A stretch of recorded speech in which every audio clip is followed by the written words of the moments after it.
E se a gente pudesse participar de uma reunião de estratégia, mas não aqui na Terra, e sim num plano espiritual?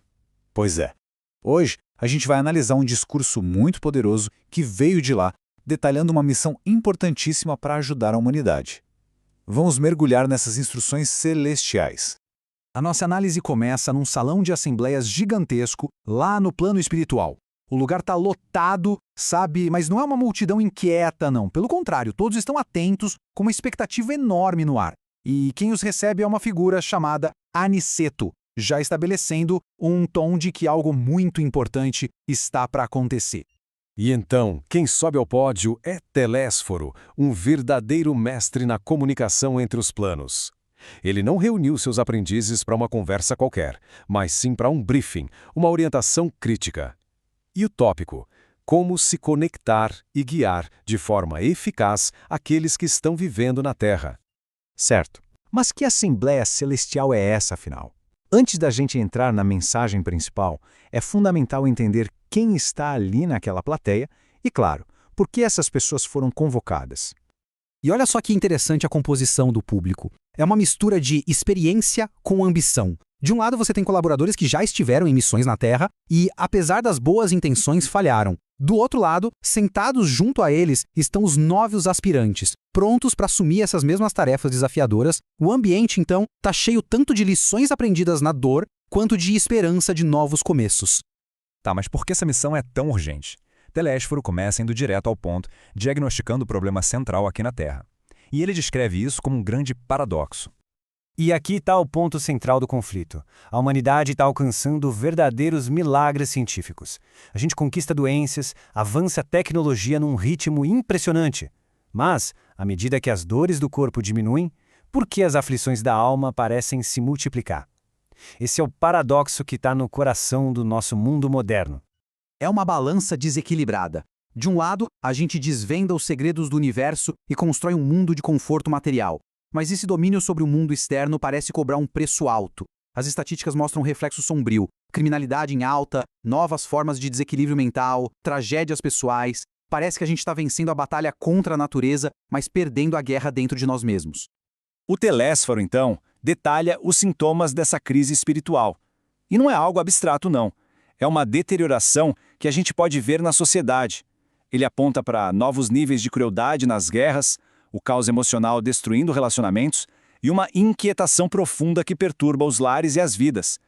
Bom, a gente poderia pensar que o maior obstáculo para essa missão de ajuda espiritual viria de forças do mal, da escuridão, certo? Mas o Telésforo revela um desafio muito mais complexo e francamente surpreendente. A missão está sendo mal compreendida e até bloqueada.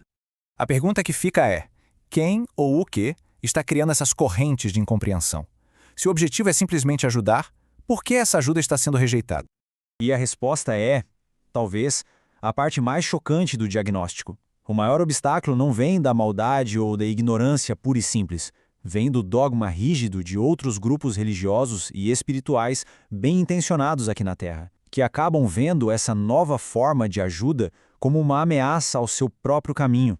E o Telésforo não fala de forma genérica, ele dá nome aos bois. Ele aponta para a Igreja Romana, que classifica o trabalho deles como diabólico, e para a Reforma Luterana, que os persegue ativamente. E vejam só, até mesmo outras escolas espiritualistas que deveriam ser aliadas, acabam trabalhando para minar a influência deles.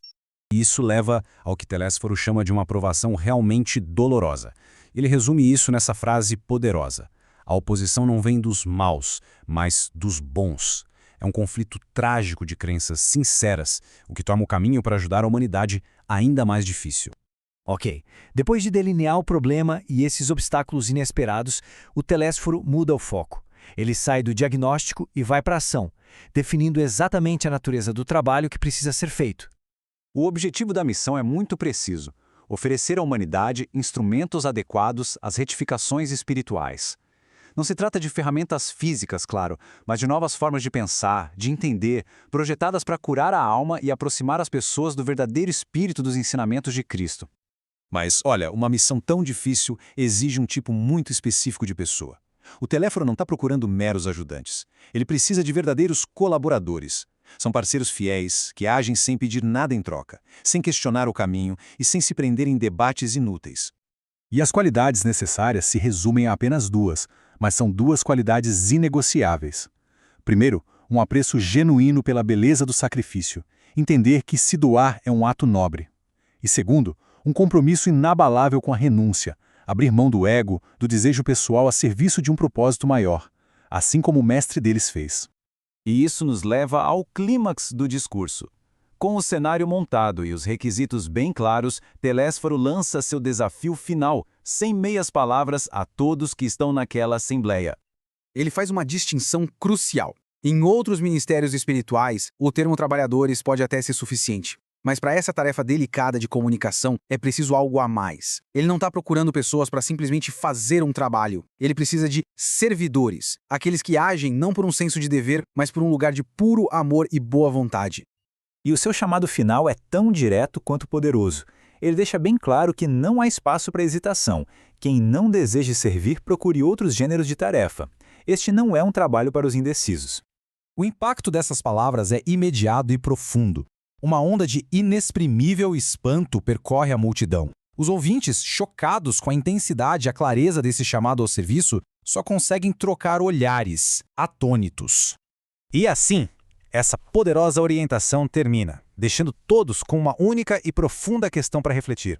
O que realmente distingue um trabalhador de um servidor? É uma pergunta que ecoa muito além daquele salão celestial, convidando cada um de nós a pensar na diferença entre simplesmente cumprir uma tarefa e se entregar de verdade a uma causa.